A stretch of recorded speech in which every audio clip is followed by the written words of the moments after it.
Welcome to the Seahawks Forever podcast, hosted by longtime Northwest sports journalist Dan Viens. News, reaction, and opinion. In-depth analysis on everything Seahawks. And now, here's your host, Dan Viens. Welcome back, everybody. We got some cool stuff to talk about today. Thanks for joining me on the live feed. At the end of the show, I will get to any comments that are left on the live feed. I can actually insert them on the screen and address them as appropriate if you send in any cool stuff. Thanks for the support on the first show under the Seahawks Forever banner. Really nice numbers. A lot of you listened and watched and supported it and commented and have reached out to me, and I appreciate that. Let's grow this thing together. Got some cool things in store for the next few months to just try to add value to the show for you so that we can grow this community and have more interaction. Ultimately, that's the goal. Today, we get to talk about Bobby Wagner. We've been waiting for this. We've, going back a month and a half. I remember one of the last shows we had under the Field Goals name with Dana and Brandon talking about Bobby. And I remember at the time, I was skeptical that a reunion could take place, even though there were some positive signs initially. I just thought that somebody would step up and pay a little bit more and maybe a little bit longer deal for Bobby, even at this point in his career, than the Seahawks were willing to pay or able to pay. That made sense for them and what they're doing with the roster right now. But he's back. The news broke last night. Actually, Quandre Diggs breaking the news himself. Love how he did that. He's been a lot of fun to watch throughout this entire process in the offseason, recruiting guys. And every single day, he was talking about, is this the day? Is this the day Bobby comes back? And now he's back. A one-year deal reported for $7 million. We don't know how much of that is guaranteed. We'll get into the money part of it in just a minute. But there's a couple of things I want to talk about. First of all, obviously, I want to talk about how it affects the roster. Are the Seahawks better for having Bobby Wagner at this stage of his career on the roster than they were 2 days ago? Then I want to talk about how it makes the linebacker room look as a whole, how it affects their draft approach potentially at that position, and specifically some guys that I like in the draft at linebacker. And I'll break it down into a couple of categories. We'll talk about best fits today. We'll talk about some hybrid, kind of unique Swiss Army knife guys that aren't really true traditional inside linebackers, but can play that position and also do some other things. Talk about some wild cards where there's some questions about whether they'd be a fit or not, or if the Seahawks have any interest. And we'll talk about some guys later in the draft that might bring some real value, maybe even on day 3.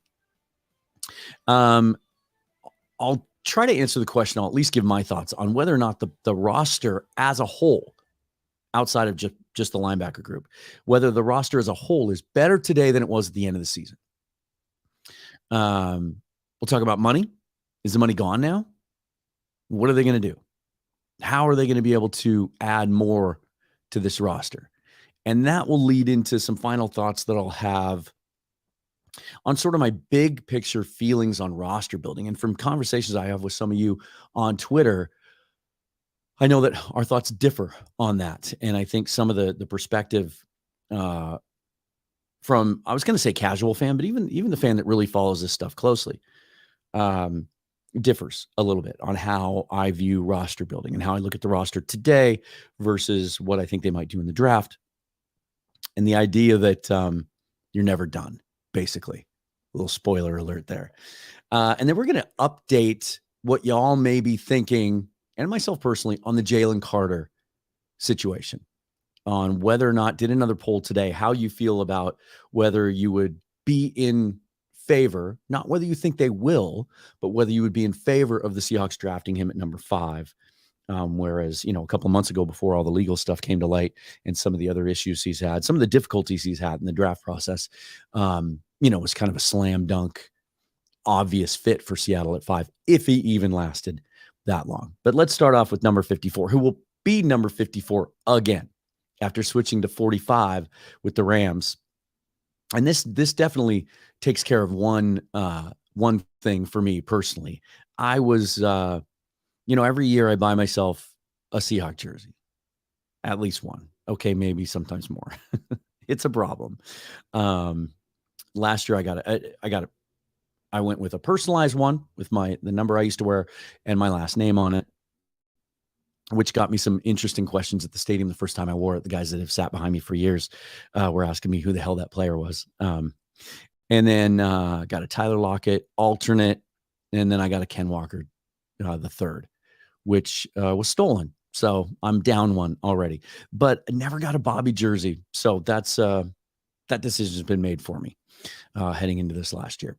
First of all, let's talk about the obvious question, which is how does it affect the roster?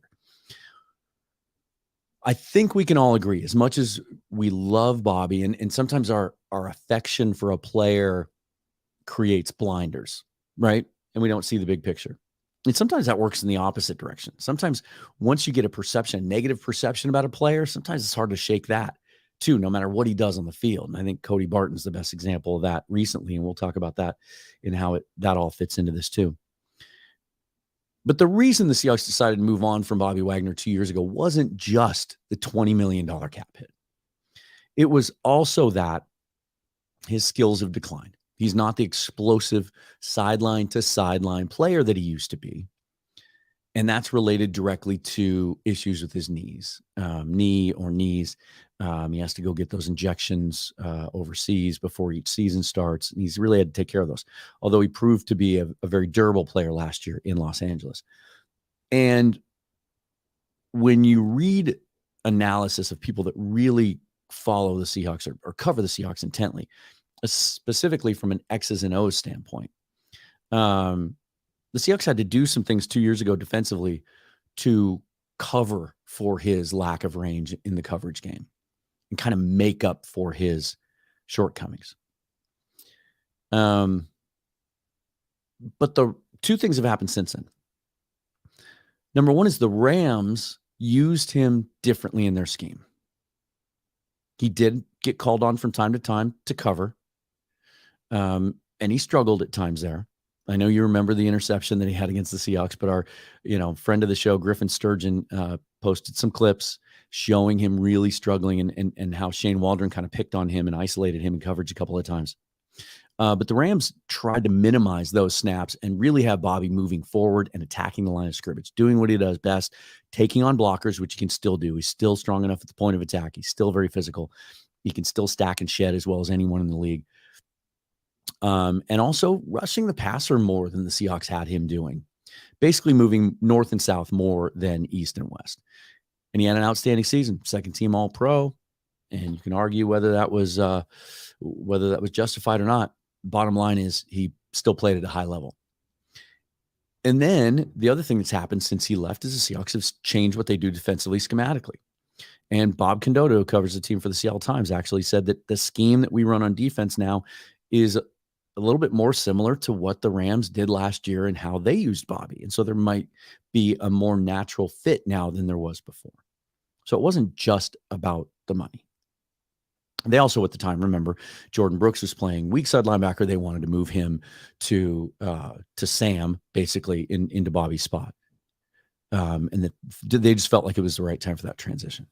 Well, now Jordan Brooks is probably going to start the season on the PUP list. Tore his ACL last year. He's not going to be a guy that the Seahawks can count on at the beginning of the season. So linebacker was definitely a need, because it was just Jordan Brooks on the roster until a week and a half ago when they signed Devin Bush, and they were out there hunting linebackers for sure. And they just didn't have any depth there. In fact, they didn't even tender Tanner Muse, who played after Brooks got hurt at the end of last year, did some good things. And we'll touch on him a little bit in a minute too. So those things have changed since Bobby left. I am in favor of this move. And I don't see it. It'd be hard for someone to argue against this move. Sure, you could, from a strictly football standpoint, could you make the argument that they could have signed a younger player in free agency, a guy like Rashaan Evans, or they could have gotten a little more aggressive earlier in free agency, maybe gotten a Jermaine Pruitt or Jermaine Pratt. Or maybe there's still a guy out there now in the free agent market who's younger and just doesn't have the questions about his athleticism at this point in his career. Sure, you can make that argument. But I also think we're seeing a transition on the whole roster in Seattle. And we're about to see a big infusion of youth on defense. we're going to talk at length over the next month about this draft. And yes, there are some needs on offense, and they will select some offensive players. Don't get that twisted. But there's going to be some significant additions to the defense with young players. And it takes those guys a while to adjust schematically. It's a lot more challenging to play defense in the NFL than it is at most colleges, in most college systems. There's an adjustment period. There's the physical nature of being able to play 17 games versus 11 or 12. So to balance that out with some veteran leadership, I think is important. So it just feels like the right move at the right time. That's what I tweeted out after the move was made official. Feels like the right move at the right time. And there's really a no-lose situation is the way I look at it here. If Bobby comes back and this is the year that he's done. He's that power hitter, right? That's into his middle to upper 30s that has that one good year. He's still hitting 30 to 35 home runs a year. And then you sign him for one more year and the bat speed is just gone. Ken Griffey Jr. in his final year with the Mariners. When you just know that the light is out. If that happens, better for it to happen here. The fans are still going to love him and embrace him. Pete Carroll's going to take care of him. And then he'll be able to ride off into the sunset. The upside, though, is if he plays anywhere near how he played last year with the Rams, it's going to be a valuable piece of this defense. And he does solidify that position. There's still work to be done in front of them. Right? What was the big criticism last year about the play of the linebackers, both Brooks and Barton? They just didn't stack and shed well enough. They didn't take on blocks and get off blocks well enough. And they got creamed in the run game too often. But we also started to hear as the season developed that, that the defensive line just wasn't good enough last year to keep blockers off of them. And so they were they got caught in the wash. They were facing too much traffic. That hasn't fully been addressed yet. So, a lot of these questions aren't going to be clear, obviously. That's the way the offseason goes until we get into training camp and we see how this defensive line looks differently a month from now than it does right now. Now, you talk about opening day, Bobby Wagner playing Sam, Devin Bush playing Will. More coverage responsibilities. There's question marks about Devin Bush, too. There's reasons that Pittsburgh Steelers fans were happy that he signed with Seattle instead of coming back. That he hasn't been the same player since he tore his ACL a couple of years ago. That dynamic, explosive player that the Steelers traded up to get at number 10 4 years ago in the draft. And that, if you watch his Michigan tape, was just destroying guys physically. Whereas last year he became more of a grab and pull, sort of a rugby style tackler. Actually, kind of that tackling style that the Seahawks are so known for teaching and coaching. Both these players are going to have question marks about them. So it'll be interesting to watch them play together. But I think what the Seahawks are banking on with Bush is a guy hasn't even turned 25 years old yet. He's coming to us at an age that a lot of these players in this draft that took advantage of the COVID rules are coming out of the draft this year. You're hearing a lot. You're seeing a lot of these prospects coming out, and they're getting downgraded slightly in the draft because they're 24 already. But Devin Bush is 24 years old. He has 4 years experience playing almost every snap in the NFL when he's been healthy. And so the Seahawks obviously see something in there that they can tap into. And if they can, then, they find themselves a player. If they can't, it's a 1-year deal for low money. It really doesn't cost them anything. But who better to learn from than Bobby Wagner, right? Here's the other thing to keep in mind. Remember this. When he was first released by the Rams, or actually there was a couple of weeks of a sort of a grace period there where it was reported that the Rams were going to release him on the first day of the league year, but it hadn't happened yet. So, but initially, right off the bat, both the Seahawks and Wagner reportedly had interest in each other from the beginning. And early on in the process, as soon as he could comment on it, John Schneider on his radio show said that he and Pete had had some conversations with Bobby, and specifically, and this is the part of the quote that I want to remind you of, that they, quote, had a great, awesome, frank conversation. He knows where we are and we know where he's at. We know where this is going. We talked about it on the show at the time, and what I said then I think still holds true now. I think they told him, this is what we're willing to pay you. If you can't find anything better in the market, we're here. And that's how it played out. And I think that's what he meant by, we know where this is going. Because I also think that John had a good finger on the linebacker market. And he saw that, he even admitted it moved a little quicker than he expected. And so you wonder, and we'll probably never find out, but you wonder if they had maybe some other targets in that linebacker group that they had taken shots at early on. But the part about having awesome, frank conversations, I have to believe, included, you're not going to be an every down player. On obvious passing downs, and we go to sub packages and we need some better coverage skills out there, we're going to take you off the field. You're not going to play every down anymore at this point in your career. And I think the signing of Julian Love kind of plays into this too. As a guy, as an extra safety now, with or without Jamal Adams and him coming back healthy or not, that gives you that extra piece when you're going to 5, even 6 defensive backs in lieu of 2 inside linebackers. Sometimes you might just play one. Sometimes there might not be a single true inside linebacker on the field in some of those sub packages. And so I think the Julian Love signing in some ways played into making this move for Bobby now. But there's no accounting for his leadership and his football savvy and the fact he wants to be back. And just for a little side note too, there was so much criticism this time last year with how the Seahawks handled his release and the fact that he found out about it through social media instead of from the team. And then John Schneider had to come out later, and Pete too, and say, yeah, we could have handled that better. It was tricky because he represents himself and we had to make the move. And they admitted they mishandled it. Bobby used it initially as a chip on his shoulder, but to see that the relationship never was damaged beyond repair is exciting as a Seahawks fan. Is it his swan song?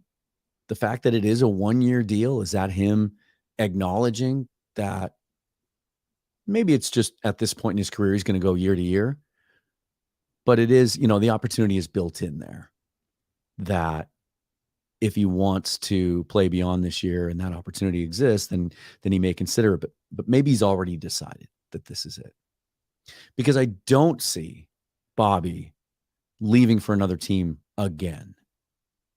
I don't see him bouncing back to the Seahawks now, getting to the end of the year, and going somewhere else again.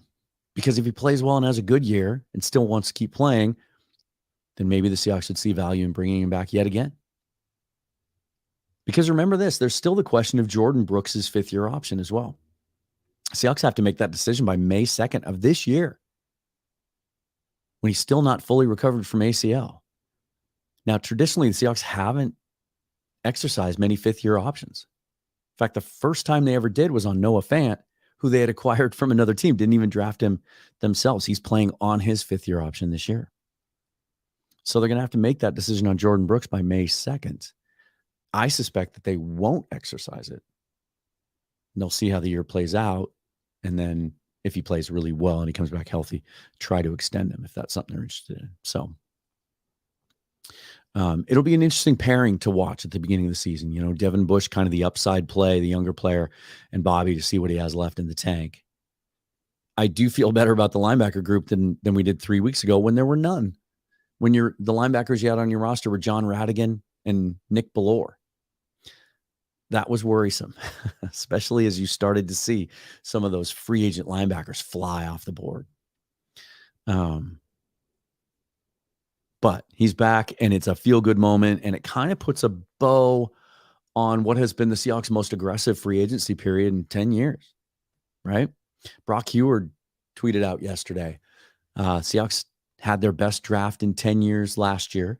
They had their best free agency period in 10 years this offseason. And they have 10 picks coming up in the next draft. they have a chance to really solidify a contending roster moving forward. So I'm seeing a lot of this now in the hours since Bobby has signed.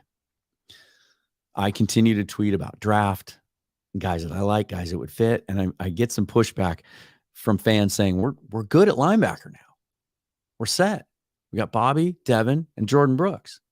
I tweeted something earlier today about some linebackers I like. All you have to do is add them, and now we're set. And someone came back and said, are you that down on Brooks? Remember that point, because I'm going to circle back around to that when I talk about my general philosophy for roster building. But mark my words, the Seahawks are intending to draft a linebacker in this draft, potentially very high, potentially more than one. So who are some linebackers that I like? And I broke them into a couple categories as I touched on at the top. First of all, I think there's two guys, and if you follow me and you follow the mock drafts that I've done, you know this already. This is not going to come as a surprise to you, but I think there's two players that I see as outstanding fits today and long-term, and they're day two players that I'd be in favor of and genuinely excited about drafting either one, if not both of these players. And the first one is Jack Campbell out of Iowa. I think he's the best inside linebacker in this draft. He's the singular most traditional Mike linebacker in this draft. Most of the guys that play middle linebacker, strong side linebacker, the guys that would wear the green dot and call the defense, are they're undersized, or they're conversions from other positions that don't have a lot of experience at Mike. But most of them are undersized. There aren't a lot of guys built like this, 6'5", 243. And when you see that and you watch him on tape, he's got long arms, kind of looks like a modern-day Jack Lambert in a way. He doesn't look as athletic, but then you see that I think he was the top-rated coverage linebacker in all of college football last year. And he had a good combine. He looked good there. The testing was good. He is the guy that if the Seahawks take him on day two, get excited about it. And he might not play much at first when you got Bobby there, and then when Jordan comes back, he would be your long-term play.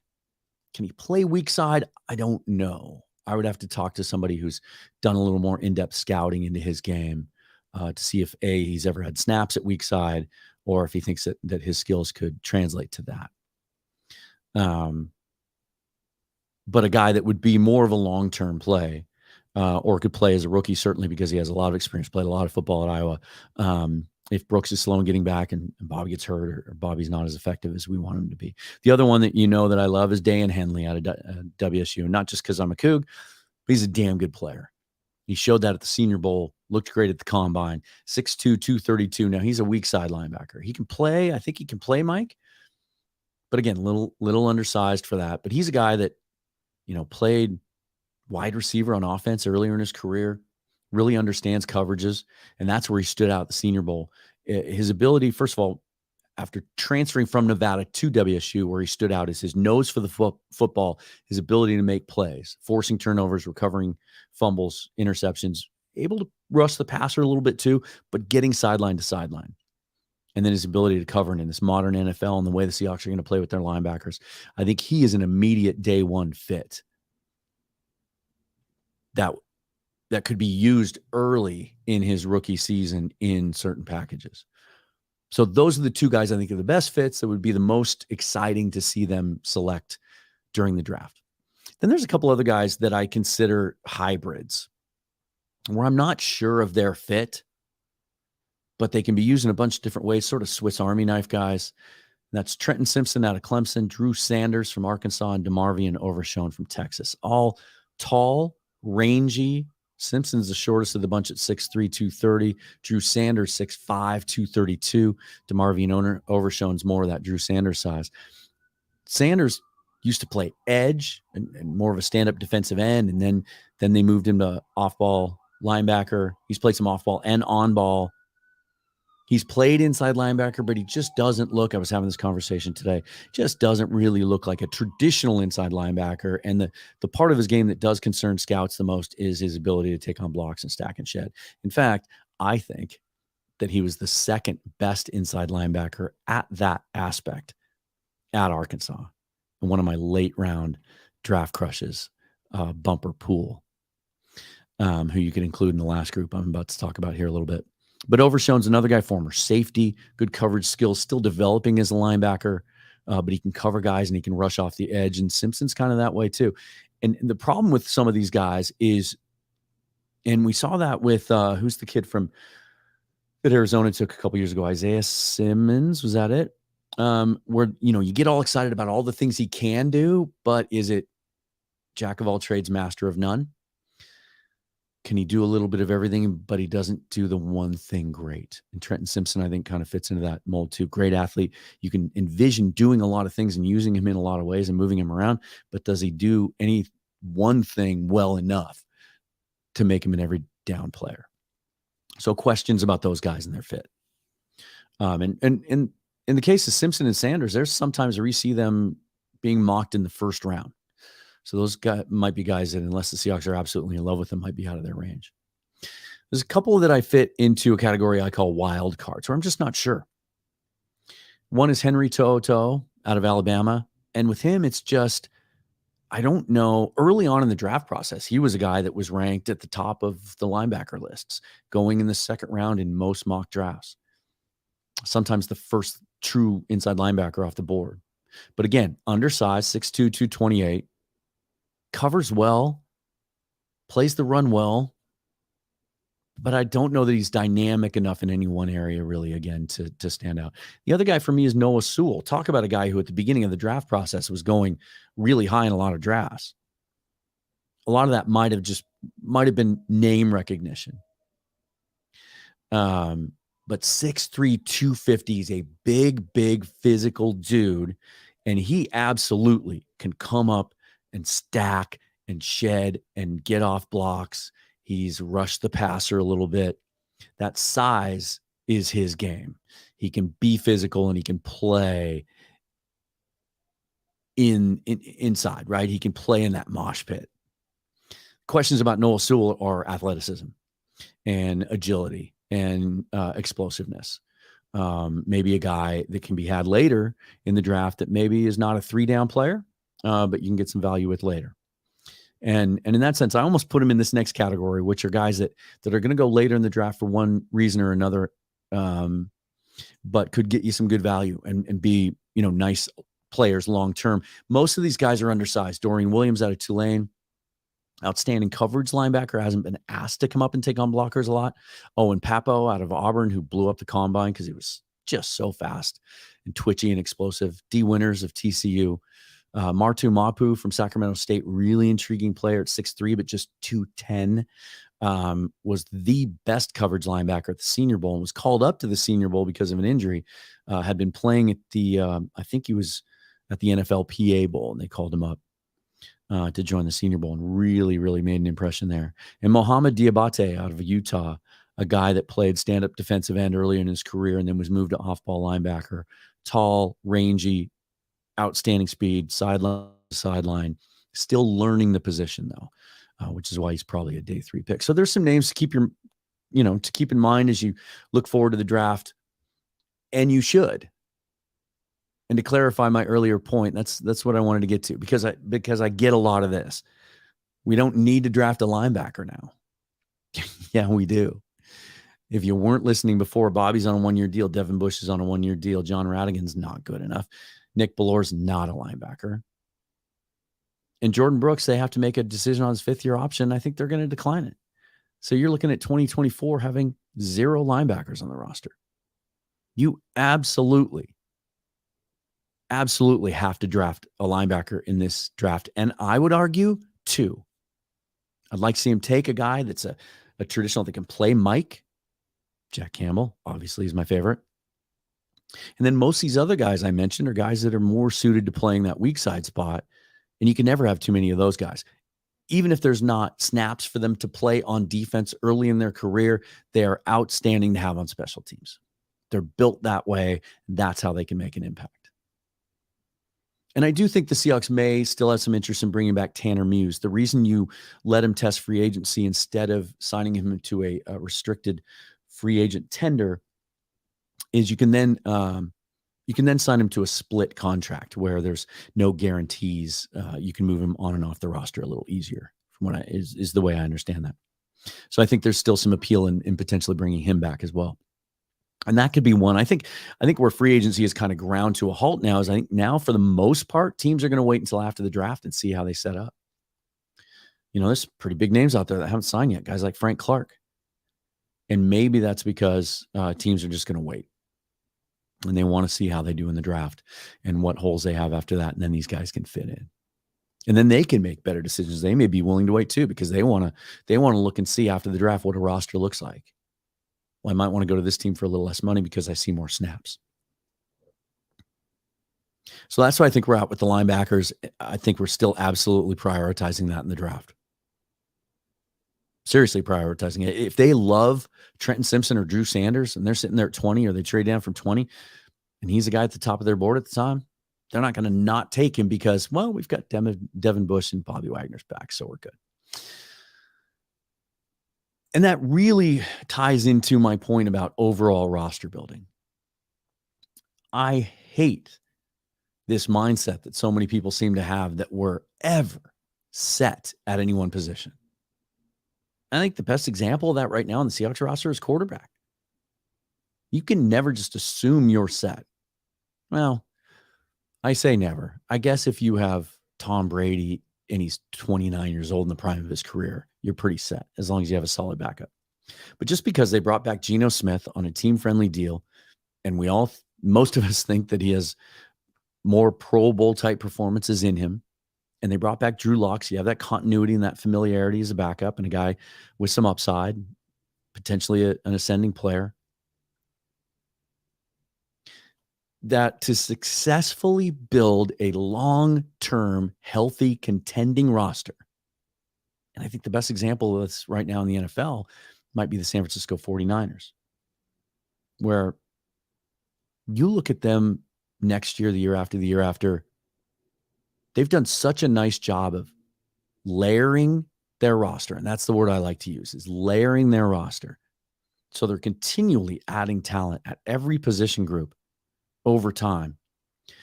It helps you manage salaries, and it just gives you depth, right? To do that, to continue to do that, you have to try to be as diligent as possible. Maybe vigilant is the word that I'm looking for there, of taking best player available, taking the best talent, regardless of if you think he's quote unquote blocked or not on the roster.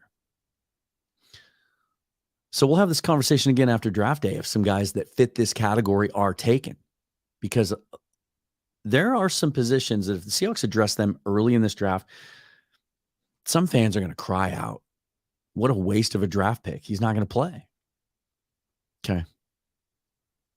A, injuries happen, and B, talent is talent. You want dynamic talent. You want to draft the players that you think have the best chance to be the best NFL player they can be versus other players that are available at that spot.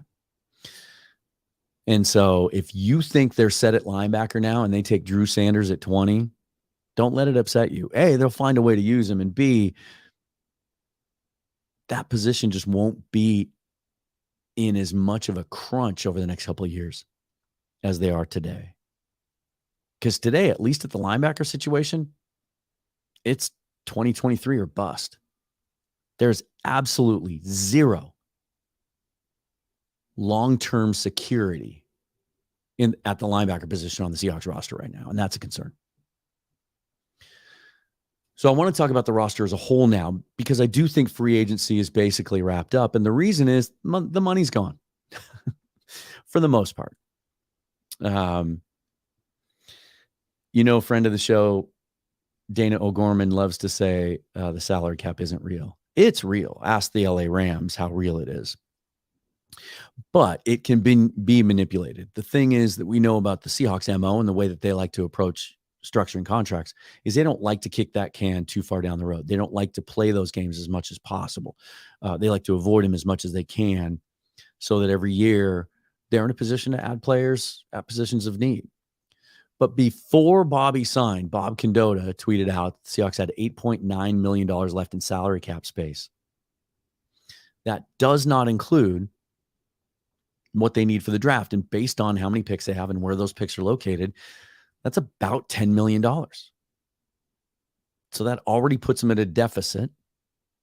Not to mention, teams don't ever spend, the Seahawks certainly don't, down to the penny. They leave a contingency fund. I don't know specifically how much money that is. It depends on, and that $10 million mark, by the way, is not just draft picks, but also practice squad. You have to budget for that as well. That counts against your salary cap. At least once the season starts, not in the offseason. So there is a little bit more room for finagling during the offseason. But they got to leave some room for contingency too. So you can make on its face today, not knowing, again, the structure of Bobby's deal, how much of it's guaranteed. It doesn't sound like it's fully guaranteed, or I think we would have heard that by now because the agent would have wanted that money out there, and that agent is Bobby Wagner. And so he would have leaked that information out, I think. Maybe because Bobby's representing himself, even if it is fully guaranteed, he's not interested in getting that word out there. But Levante David, who's also in his year 33 season, has had not quite as storied of a career as Bobby Wagner, but pretty close, right? Universally regarded as one of the best linebackers in the NFL, weak side linebacker, went back to the Tampa Bay Buccaneers on a 1-year, fully guaranteed $7 million deal. We haven't heard that yet about Bobby's. But even if it's not, as we sit here today, they don't have any money. So again, just to remind you that that money can be freed up.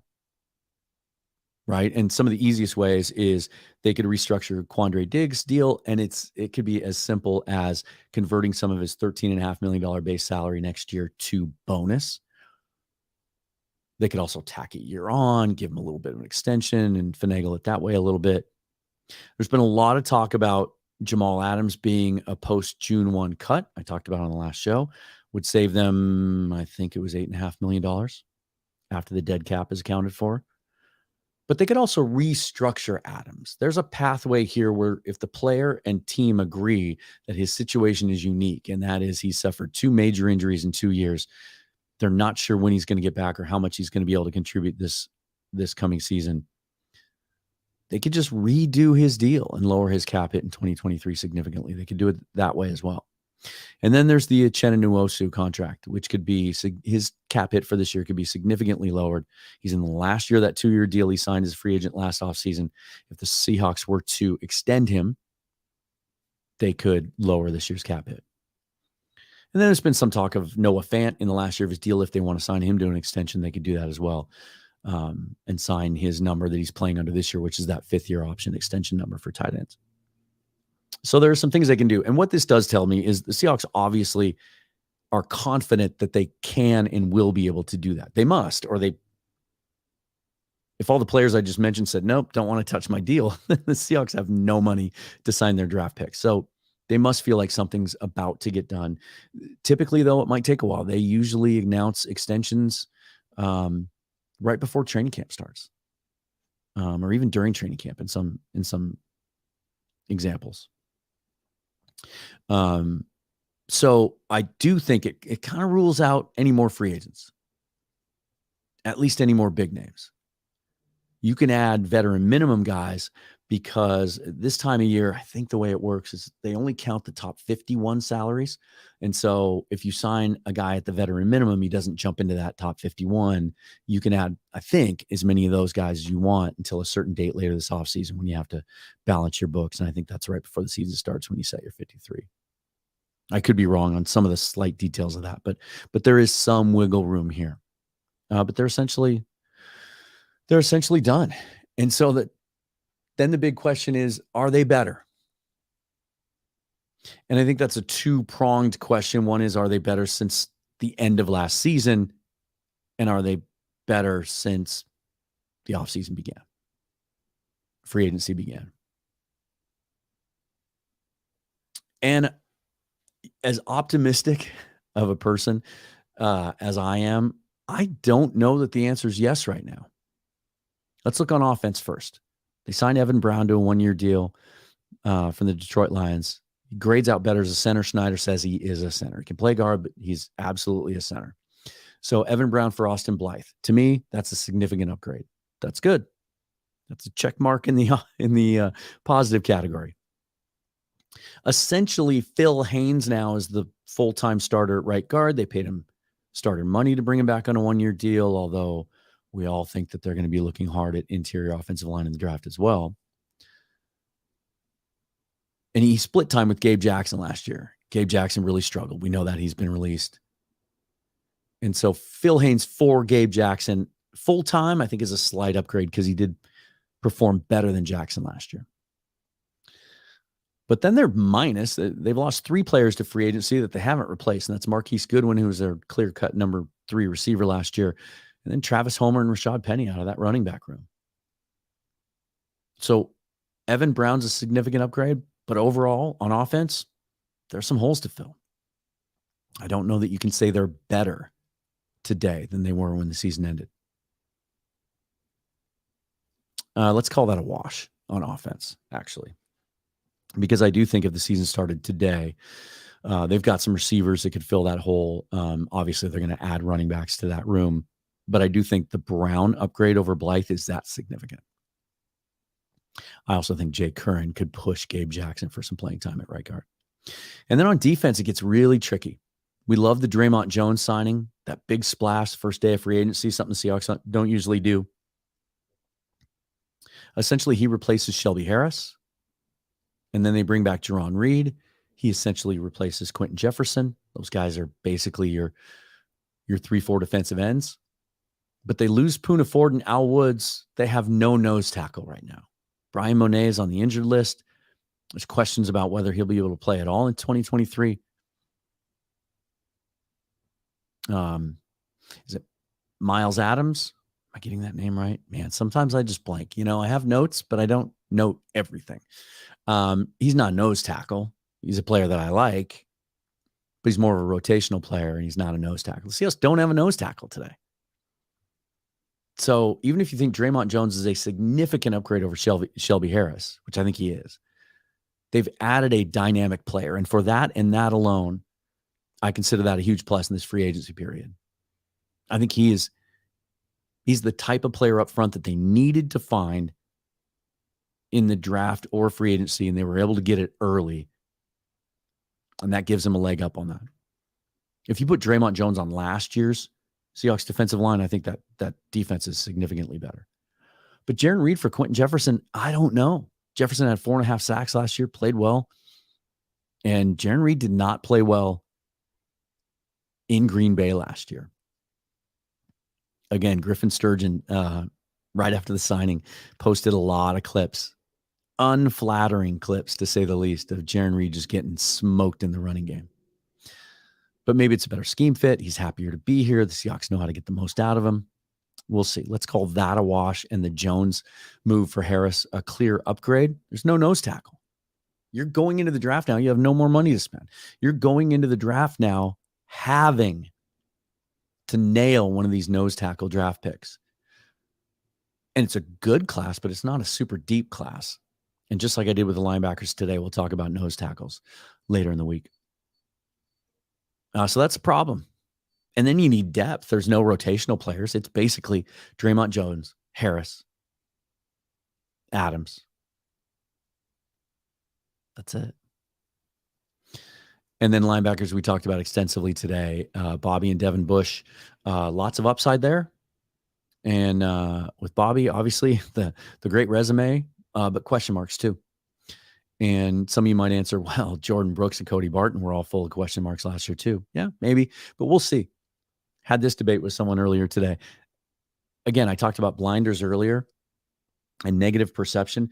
A lot of the fan base just thinks Cody Barton doesn't belong on an NFL field.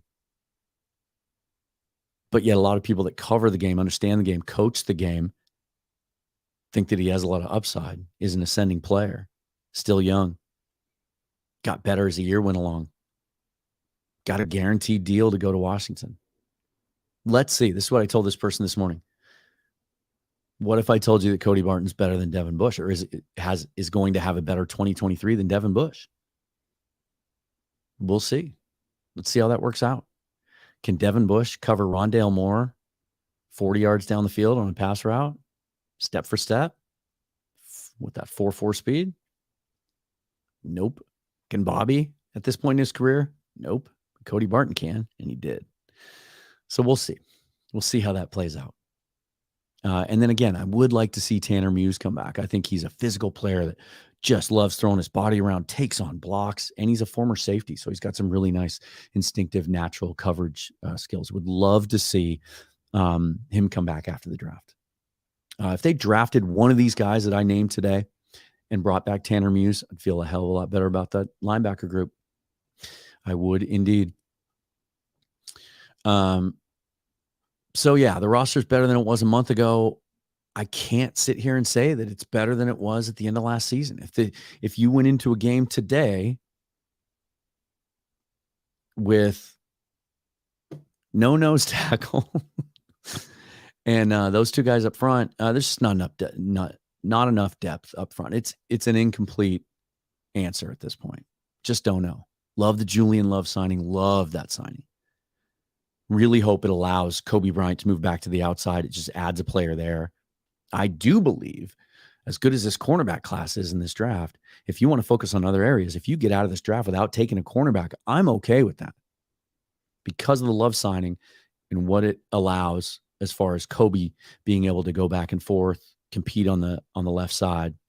Trey Brown will be another year removed from that patella tendon injury.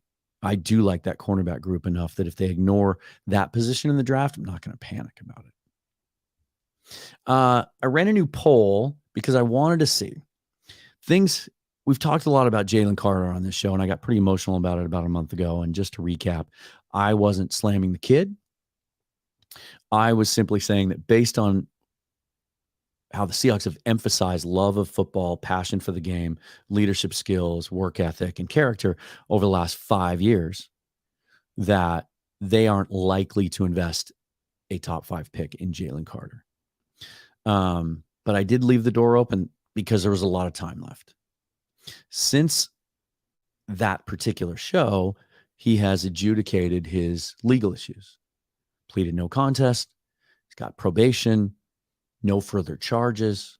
When this first came up, there was a lot we didn't know.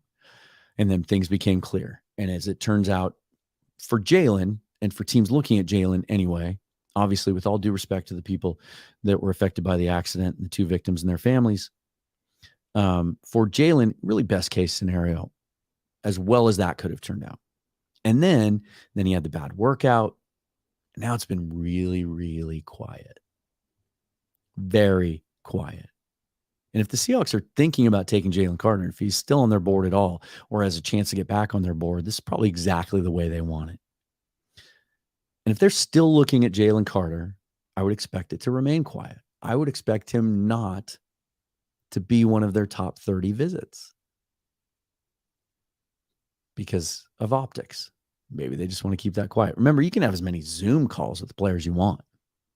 Just can't bring him to your facility unless he's one of your top 30.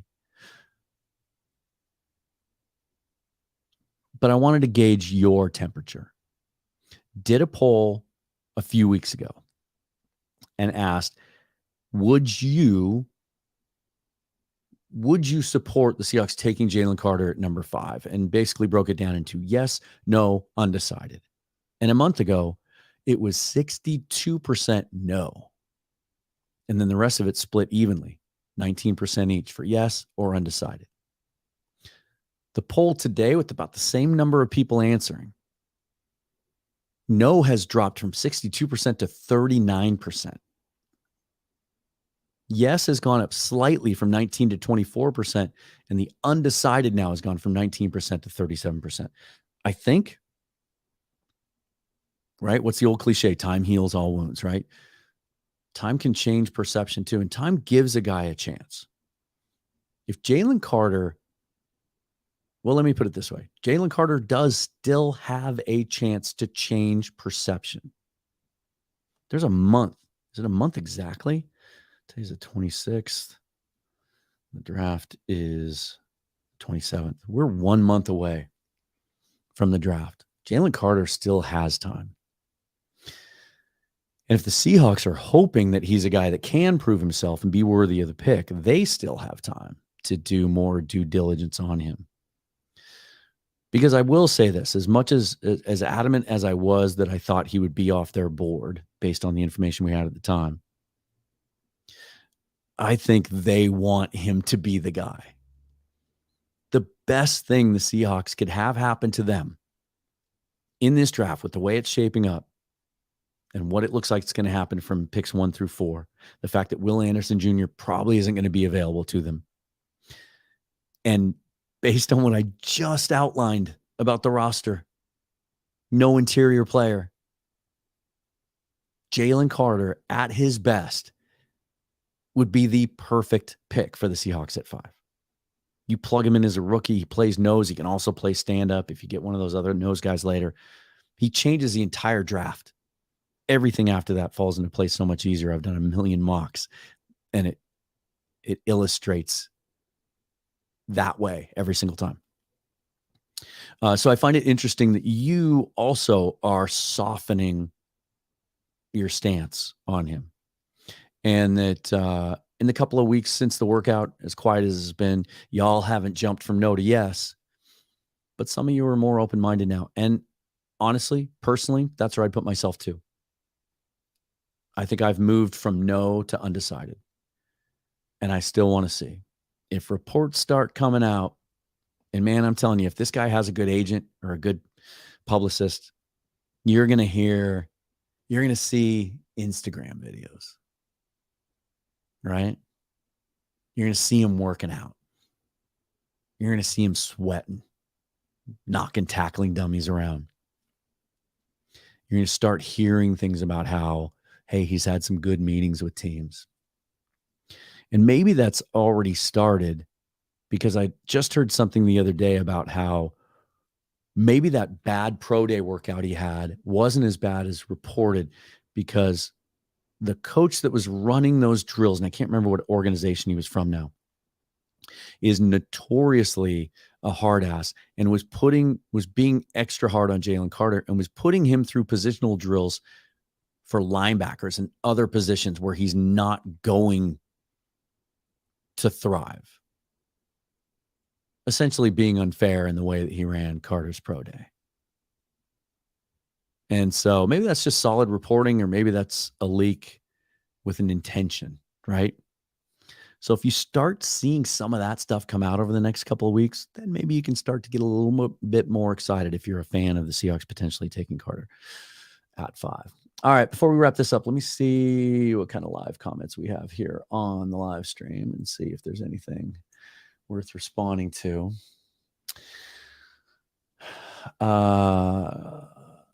Okay, here's one.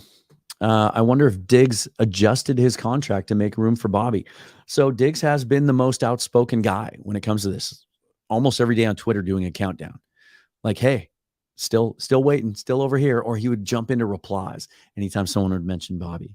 He would retweet things when people would say, still another day, just waiting for Bobby to sign. It's possible that he has already let the team know he would be willing to. Here's the thing, though. He doesn't have to. If you remember, this was a thing that came up with Russell Wilson a couple of years ago. The team doesn't have to get the player's approval. They can just make that bonus or salary to bonus adjustment. But it is very possible, I think, that as much as Quandre Diggs wanted this to happen,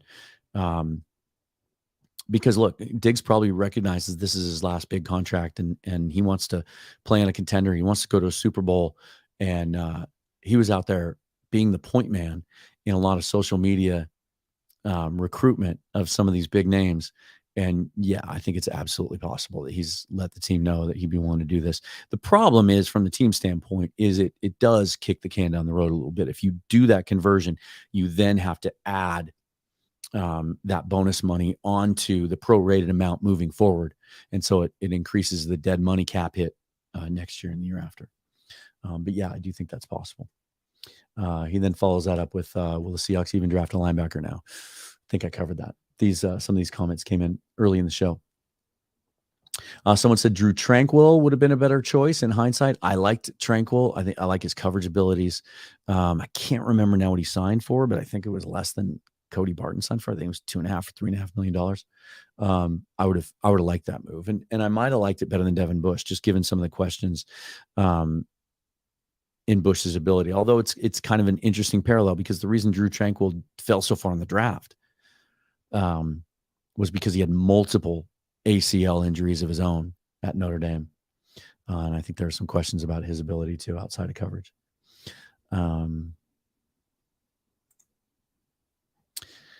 Here we go. It'll be a transition year based on the signings. Only difference maker is Jones. We have to hit the jackpot in this draft. I think that's accurate. And I think I touched on that I think Jones is really the only slam dunk dynamic talent that we've added to this defense. And we went into this offseason, needing 3 or 4 difference makers. And with Pete saying we need to become more dynamic. Does Jaron Reed make us more dynamic? Devin Bush make us more dynamic? Does Bobby Wagner at this point in his career make us more dynamic? I don't think so. Draymond Jones does. But they need to add at least two potential superstars on defense out of this draft. Not just a bunch of solid players. They need to add that dynamic element that Pete Carroll's talking about. They're not there yet. The Bobby signing means we don't have to reach for a linebacker. This is true. And I think that's generally true of the whole draft. I think they've set themselves up for the most part in not having to reach for anything, except I would argue at this point that they might have to reach for one of those nose tackles. And little promo here. Tomorrow, we're going to do a mock draft Monday show. And one of the things I'm going to explore is the potential of trading up from 20, because we're already starting to see some of the reports now. Pittsburgh Steelers really like Mazi Smith, and they're kind of going back and forth between he and Brian Brzee, according to Pro Football Network, and are considering both players at 17. They think Brzee might be a little bit more steady, but Mazi may have more upside, which I agree with. And if they're going to take him at 17, then Seahawks won't have a shot. But they do have all that draft ammo. Would they think about moving up from 20 or moving up from 37 into the back of the first round, getting a third first-round pick in order to get one of those nose tackles at the top of the draft? There's also some guys that they've met with that are projected to go lower. We'll talk about some of those guys later too.